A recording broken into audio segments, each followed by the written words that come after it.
Okay, in my previous video I started to talk about how to take care of your immune system by empowering yourself.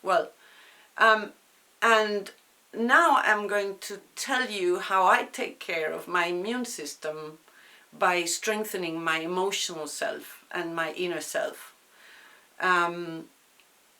Okay, first of all, it's the free expression of emotions. It's like giving value to your freedom of emotional expression and finding the space.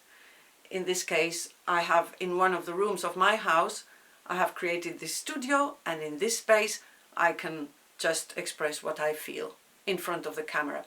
The camera is my confessor, or it's my friend who listens to everything and who doesn't judge me, and therefore I can tell her or him everything I feel or think.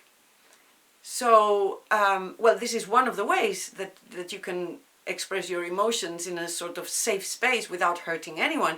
But there are many other methods and many other art methods in which you can let go and sort of peel off all those layers of even old emotions that you carry with you and that are a burden in you, and therefore let them out and transform them into a beautiful object.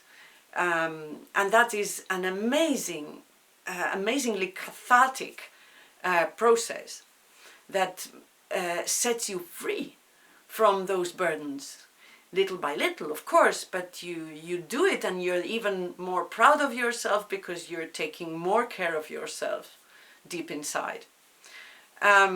We live in a society in which you can't feel because you shouldn't be feeling sad or depressed, or you shouldn't be feeling angry. Women should never get angry. Women should be nice and kind, you know. And what if you feel other feelings, other different feelings? What do? You know, people take pills, you know, because of course in this society we're all meant to be happy if we want to be successful. So if you're not happy and upbeat and energetic, you might have some mental health problem, or you know, so it's like it's not good to feel. So what do we do with those feelings? We have to put them somewhere. Therefore, this is really important to recognize that you have all those feelings and that you have the right to feel and to express those feelings in a way that doesn't worry or hurt anybody. So, first of all, yes, find a way to express your feelings. Secondly, try to work on your small or large dependencies. This is connected to what I said in the previous video. So I let go of alcohol.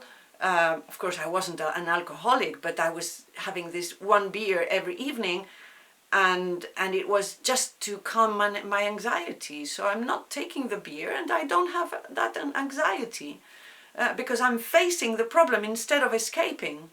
And this facing the problem is a challenge, and the challenge is very empowering.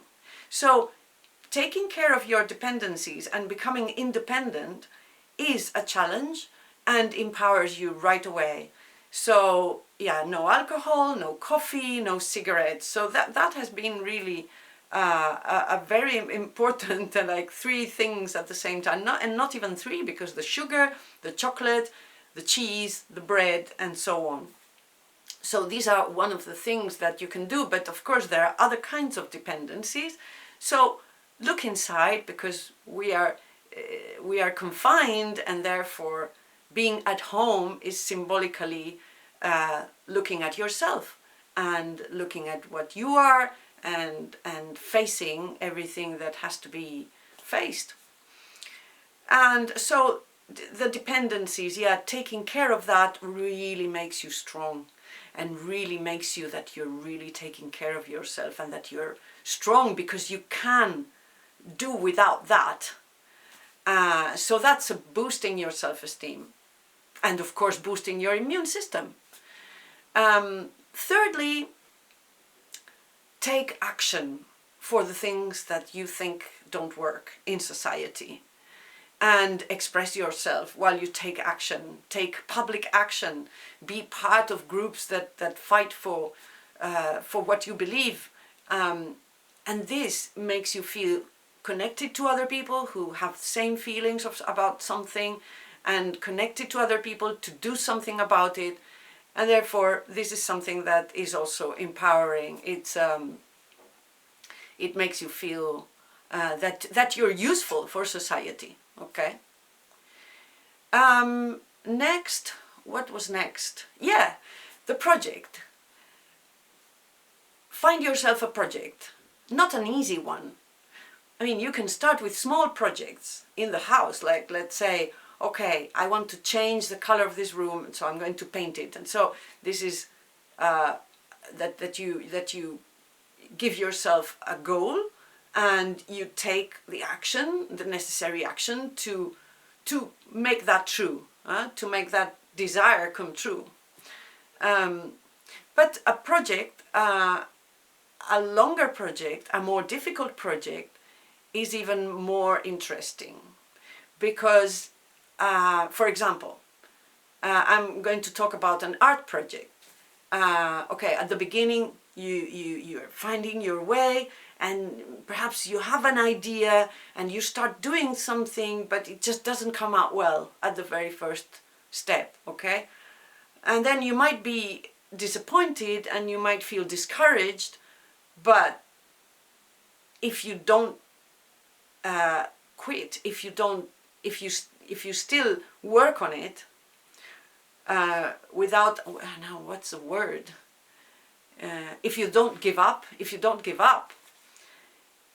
and you continue working on it, you're going to find yourself through, and you're going to overcome that first obstacle, let's say.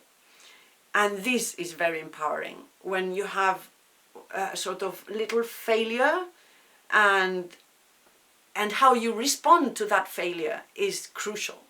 So it's a great training to give yourself a project in order that you will have some difficulties, some hardship by making this project, so that you don't give up on the overall project. You continue until you make it, or at least until you make some steps forward, and you're so proud of yourself because you've made some steps forward and some evolution. So, and that is also, and also the project comes from your inner desires, from your needs, from your profound needs, and therefore you're really doing something for yourself and you're fulfilling your desires, and this is also very empowering. So I really believe that all these things are very, very helpful to boost your immune system. Just try and let me know. If you have other ideas, just let me know.